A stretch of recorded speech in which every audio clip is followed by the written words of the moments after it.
2 days ago, Six Flags announced the new attractions coming to each of their parks in 2019. From company classics to more unexpected attractions, 2019 looks to be one of the biggest years for Six Flags in quite some time. But enough of the introduction, let's get into the new attractions. Let's kick things off with a bang with MAXX Force, an S&S air launch coaster at Illinois Six Flags Great America. This will be the first ground-up air-launched coaster to come to the United States since Hypersonic XLC at King's Dominion. Despite that coaster's reputation for downtime though, S&S has certainly evolved their air-launched coaster concept over the years. Several of these coasters have recently been popping up across China, and they are said to be much more reliable than one would assume. It seems pretty clear that after years of honing their craft, S&S is more than ready to debut this model in the United States. What's especially awesome about compressed air launches is that they have a far higher acceleration than LSM and hydraulic launches. In fact, MAXX Force is set to be the fastest accelerating roller coaster in North America, achieving its top speed of 78 miles per hour in just 2 seconds. This is pretty much guaranteed to lead to an ultra-intense launch that will glue you to the back of your seat and leave you speechless. Plus, that little airtime hill right after the launch is sure to take riders by surprise. The ride will also feature 5 inversions, including the world's tallest double inversion, which resembles a non-inverting loop modified to invert twice. Whether or not MAXX Force will live up to its potential is currently unknown, but if these stats are anything to go by, it's unlikely you'll hear anybody call it MAXX Forceless. Heading out west to California, we have West Coast Racers, a Premiere Rides launch dueling coaster at Valencia's Six Flags Magic Mountain. Developed in conjunction with auto repair company West Coast Customs, this coaster will pit passengers against each other in an all-new racing coaster experience. It will be America's first launch dueling coaster since the now-defunct Batman and Robin the Chiller at Six Flags Great Adventure. West Coast Racers will be Magic Mountain's long-awaited 20th coaster, making it the first theme park on Earth to hit that milestone. Speaking of milestones, it'll additionally be the first roller coaster in America to feature 4 launches. As for the layout in general, despite its off-ride appearance, this ride won't be 2 separate coasters racing each other. Instead, it will be a quasi-Mobius loop coaster. This concept means that both racing sides of the coaster will be connected into one layout, allowing each of the trains to experience the entire length of the track. So you essentially ride both sides in one circuit. It's a concept previously explored by the same park with Twisted Colossus. As for the elements, the ride will feature 3 corkscrews and a Top Gun stall, drawing another similarity to Twisted Colossus. Although some have spoken out against the over-the-shoulder restraints shown in the video, the restraints for the ride are currently unknown. Assorted promotional pictures show the ride with simple lap bars. Overall though, this looks to be an excellent attraction for guests young and old, and the ride's fun factor is sure to run on all 4 cylinders. Moving upstate to Vallejo, we have Batman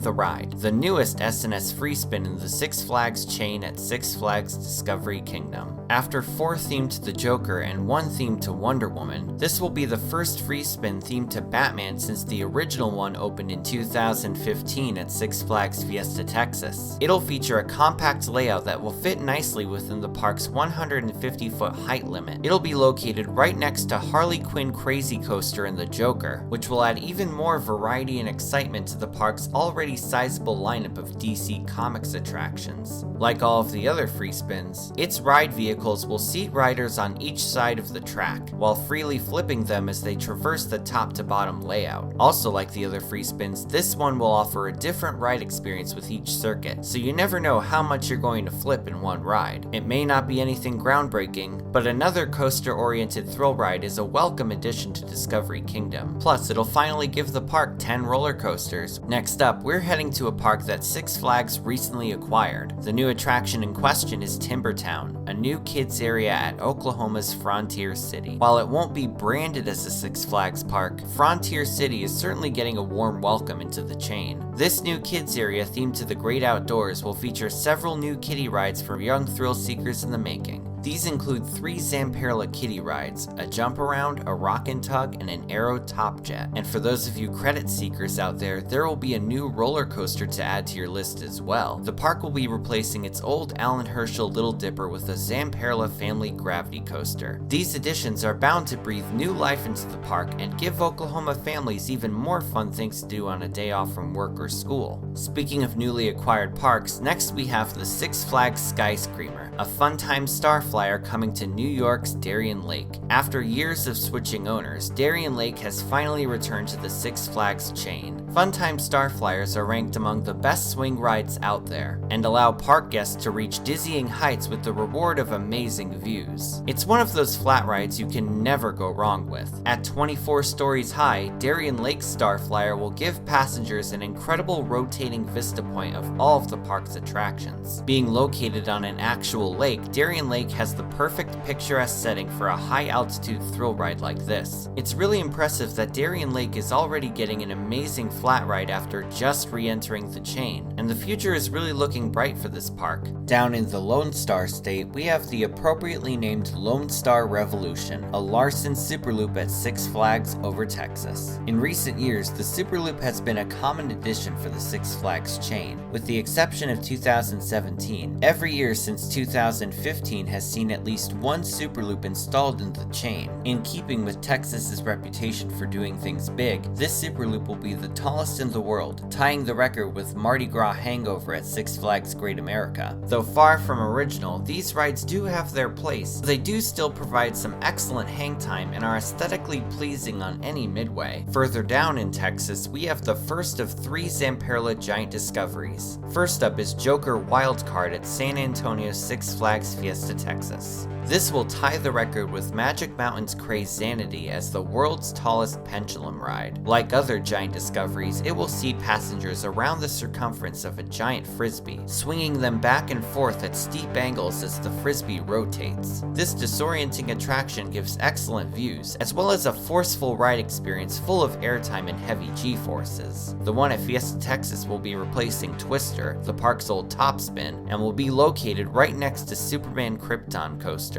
But this isn't the only giant frisbee coming to the chain. We also have Wonder Woman Lasso of Truth coming to New Jersey's Six Flags Great Adventure. This will be going in the park's Movie Town section among other DC attractions like Cyborg Cyberspin and Justice League Battle for Metropolis. It will be filling the spot of the park's long-defunct Intamin first-generation drop ride Stuntman's Freefall. Ever since the removal of Batman and Robin the Chiller, this area of the park has been pretty much a ghost town for years. But with the recent addition of new attractions over the years, this area is being rounded out quite well, and it's nice to see empty spaces being filled. Finally, for the giant discoveries, we have Pandemonium at Six Flags over Georgia. It'll be part of an all-new themed area named Scream Punk. It won't be as tall as the other frisbee rides, but it will undoubtedly have the most appealing theming and color scheme. Zamperla isn't done yet though. Just a few states away is Supergirl, a Zamperla endeavor going to Six Flags St. Louis. This is definitely one of the smaller additions for next year, but the Endeavor is still regarded as one of Zamperla's best smaller flat rides. It's pretty much the spiritual successor of the Huss Enterprise, which is becoming a rarity nowadays. It's an exciting and visually impressive flat ride that you can easily get a kick out of.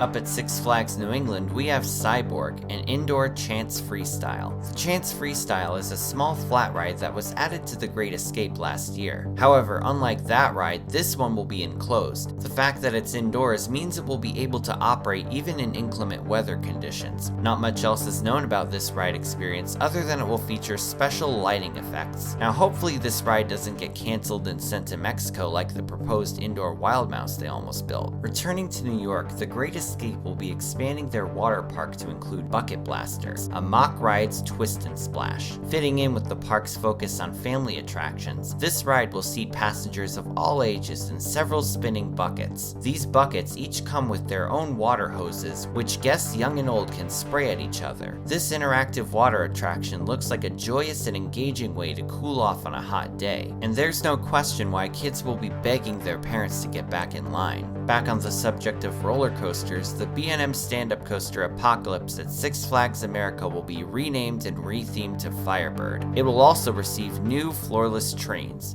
Yep, B&M's first ever roller coaster is getting a stand-up to floorless conversion. It's unknown if the ride's current Mad Max style theming will be repurposed or removed, but it's always nice to see something coaster related coming to a smaller park. Although the reception of stand-up to floorless conversions has been mixed, it'll be interesting to see what kind of ride experience this gives. Now it's time to talk international. First of all, let's go up north to La Ronde in Montreal, Canada. It will open Chaos, another new Larson Superloop. This one won't be as tall as the one in Texas, but again, a new thrill ride is never a bad thing. Though I've pretty much covered this ride already, so there's not much else to say about it. Finally, we have Six Flags Mexico. This park will be receiving two newly renovated kids areas, Bugs Bunny Boomtown and DC Super Friends. These areas will receive 3 new attractions each, and like I said with Frontier City, it will give families a chance to enjoy even more new and exciting attractions together. Also in Mexico is a brand new water slide coming to Hurricane Harbor, Oxtepec. It'll be named King Cobra, and it'll be the same slide featured at Six Flags Great Adventures Hurricane Harbor. It's undoubtedly one of the most visually impressive water slides out there, and it's bound to be a welcome addition to Six Flags' newest water park. So that's pretty much it for Six Flags announcements for next year. Feel free to let me know in the comments section which announcements you liked, and even which ones you didn't like. I'd be more than interested to hear what you have to say. Thanks for watching, everyone. Feel free to like, share, and subscribe. You can follow me on social media on Twitter, Instagram, and Facebook, or you can check out my website at themeparkcrazy.com. This is Theme Park Crazy, and I'll see you all next time.